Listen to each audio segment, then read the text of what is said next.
Assalamualaikum warahmatullahi wabarakatuh. Perkenalkan, nama saya Zimra Anatrusa Pratama dengan NIM 2012300022. Video ini saya buat bertujuan untuk memenuhi tugas akhir semester dari mata kuliah Ushul Fikih 2 yang diampu oleh Bapak Dr. Muhammad Yusuf MPD. Adapun materi yang kita bahas pada pembahasan kali ini yaitu berjudul Al-Ahkam Mahkum Fih Mahkum Alai Al-Hakim. Tanpa memperpanjang mukadimah, langsung saja kita bahas videonya, lebih simak lagi ya. Baiklah, yang pertama itu ada al-ahkam. Secara etimologis, kata syara berarti jalan atau tempat mengalirnya air, menggambarkan jalan yang ditempuh mukallaf untuk mendekatkan diri kepada Allah Subhanahu wa taala. Secara istilah Muhammad Abu Zahra, hukum adalah aturan dari Allah Subhanahu wa taala yang berhubungan dengan perbuatan orang mukallaf, berupa perintah, larangan, kebebasan memilih atau pengaitan sesuatu tindakan dengan sebab tertentu. Al-Ahkam adalah sekumpulan aturan yang bersumber dari ketentuan Allah yang mengatur perilaku manusia, diakui kebenarannya, dan memiliki kekuatan mengikat bagi seluruh umat Islam. Hukum taklifi adalah hukum yang berisi tuntunan kepada manusia, seperti wajib, yaitu sesuatu yang harus dilakukan, sunnah, yaitu sesuatu yang harus dianjurkan, haram, yaitu sesuatu yang dilarang, makruh, yaitu sesuatu yang sebaiknya ditinggalkan, dan mubah, yaitu sesuatu yang boleh dilakukan atau ditinggalkan. Sedangkan hukum wad'i adalah hukum yang berkaitan dengan sebab, syarat, menghalang, sah, batal, rukhsah, dan azimah. Adapun beberapa syarat-syaratnya yaitu yang pertama bersumber dari syarah. Artinya hukum tersebut harus memiliki dasar dari Al-Quran, sunnah, ijma, atau dalil syar'i lainnya. Hukum Islam tidak dibuat berdasarkan keinginan manusia semata, tetapi harus memiliki landasan yang jelas dalam ajaran Islam. Yang kedua, berkaitan dengan perbuatan mukallaf. Al-Ahkam berhubungan dengan manusia yang sudah memenuhi syarat sebagai mukallaf, yaitu orang yang sudah balik, berakal, dan mampu menjalankan hukum. Karena hukum Islam diberikan kepada orang yang memiliki kemampuan untuk memahami dan melaksanakan perintah maupun larangan. Yang ketiga, yaitu mengandung tuntunan atau pilihan. Maksudnya, hukum tersebut dapat berupa perintah untuk melakukan sesuatu, larangan untuk meninggalkan sesuatu, anjuran maupun kebolehan memilih sesuatu perbuatan. Yang keempat, memiliki tujuan kemaslahatan, yaitu setiap hukum Islam memiliki tujuan untuk memberikan manfaat dan menjaga kehidupan manusia. Dalam konsep maqasid syariah, kemaslahatan tersebut mencakup menjaga agama, jiwa, akal, keturunan, dan harta. Dan yang kelima, dapat dipahami melalui dalil syar'i yang jelas. Artinya, suatu hukum harus memiliki dasar yang dapat dipahami melalui nas atau melalui ijtihad yang dilakukan dengan cara yang benar oleh para ulama. Selanjutnya ada mahkum fih. Jadi mahkum fih itu adalah perbuatan seorang mukallaf untuk menjadi tempat dihubungkannya hukum syara. Dengan kata lain, objek hukum adalah perbuatan itu sendiri, bukan zat atau benda. Menurut Muhammad Zahra, al-mahkum fih adalah sesuatu yang menjadi objek hukum dan berkaitan dengan tindakan seorang mukallaf, berupa perintah melakukan suatu perbuatan, larangan, atau pemberian kebebasan untuk memilih. Contoh penerapannya pada daging babi, hukum tidak berlaku pada zat daging babi, tetapi pada tindakan memakannya. Tindakan memakan itulah mahkum fih atau objek larangan. Pada sholat, yaitu objek hukum bukan sekedar gerakan fisik, tetapi tindakan melaksanakan sholat secara utuh sesuai syarat dan hukum yang ditetapkan. Pada jual beli, dalam perjanjian jual beli, rumah sebagai benda adalah objek hukum positif. Dalam hukum Islam, perbuatan melakukan akad itulah mahkum fih. Adapun syarat-syarat mahkum fih, yang pertama yaitu diketahui secara utuh dan terperinci.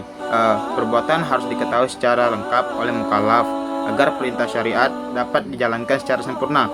Contoh kewajiban sholat dalam Al-Quran disebutkan secara global, baru dapat dilaksanakan dengan benar setelah Rasulullah memberikan penjelasan rinci, syarat, rukun-rukun, dan lain-lain. Hal yang sama berlaku untuk haji, puasa, dan zakat. Yang kedua, bersumber dari pihak yang memiliki otoritas hukum. Mukallaf harus meyakini bahwa suatu perintah benar-benar bersumber dari Allah Subhanahu wa taala dan Rasulnya. Oleh karena itu, dalam setiap penempatan hukum, langkah awal adalah mengkaji keabsahan dalil yang dijadikan sumber hukum. Yang ketiga, termasuk dalam kemampuan manusia. Perbuatan yang menjadi objek perintah atau larangan syariat harus berada dalam ranah kemampuan manusia untuk dikerjakan atau ditinggalkan. Al-Quran dan Sunnah tidak membuat ketentuan yang secara rasional mustahil dilakukan manusia, seperti perintah terbang tanpa sarana apapun. Selanjutnya ada mahkum alaih, yaitu mahkum alaih adalah orang mukallaf yang dibebani hukum syara atau taklif, baik hukum taklifi maupun hukum wad'i. Mukallaf disebut pula sebagai objek hukum, orang yang dinilai mampu melaksanakan perintah dan menjauhi larangan Allah Subhanahu wa taala. Setiap perbuatannya akan dimintai pertanggungjawaban di dunia dan di akhirat. Dasar pembebanan hukum kepada mukallaf adalah akal dan pemahaman. Mereka yang belum berakal atau belum dewasa tidak termasuk dalam golongan yang dikenai taklif. Adapun syarat-syarat mukallaf yaitu ada dua. Pertama, mampu memahami dalil hukum, yaitu seorang harus mampu memahami dalil-dalil hukum secara mandiri atau dengan bantuan orang lain. Kemampuan ini disebabkan oleh akal yang sempurna. Batas balik bagi wanita mulai menstruasi, bagi laki-laki mimpi pertama. Jika hingga usia 15 tahun belum ada tanda tersebut, maka usia 15 tahun menjadi batas minimal balik berakal. Yang kedua, memiliki ahliyat al-ada, yaitu kecakapan bertindak hukum, yaitu kecakapan untuk memikul beban taklif. Dengan kecakapan ini, segala perbuatan mukallaf diperhitungkan oleh hukum Islam. Dimiliki secara sempurna jika balik, berakal, dan bebas dari penghalang, yaitu seperti gila, tidur, lupa, dan terpaksa. Khusus harta, harus ada rusyid, yaitu kemampuan mengendalikan harta. Jika tidak, perlu bimbingan penanggung jawab. Baik, yang terakhir ada al-hakim. Al-hakim secara etimologis berarti pihak yang menetapkan atau menentukan hukum. Dalam terminologi usul al-fiqh, al-hakim dipahami sebagai Allah Subhanahu wa taala, yaitu zat yang memiliki kekuasaan mutlak dalam menetapkan segala ketentuan dan aturan bagi manusia. Quraisy Shihab menjelaskan bahwa al-hakam dan al-hakim adalah nama sekaligus sifat Allah yang bermakna qada, yaitu ketetapan yang bersifat menyeluruh. Adapun perbedaan pendapat para ulama, dari kelompok al-Asy'ariyah sebelum datangnya wahyu tidak ada hukum yang mengikat manusia.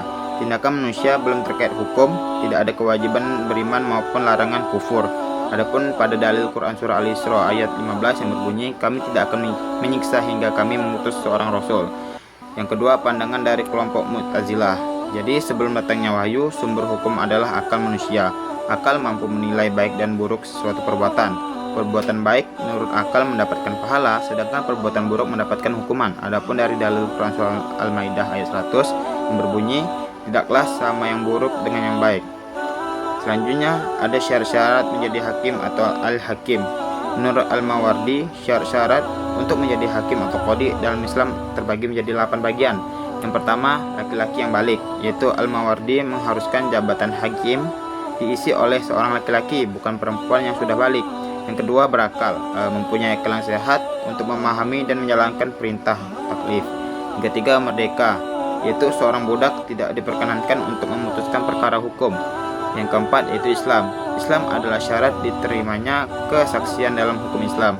Yang kelima, ada adil, yaitu memiliki sifat jujur, tidak ragu-ragu, bersih dari perkara haram, menjauhi dosa, dan terkendali dalam urusan agama dan dunia.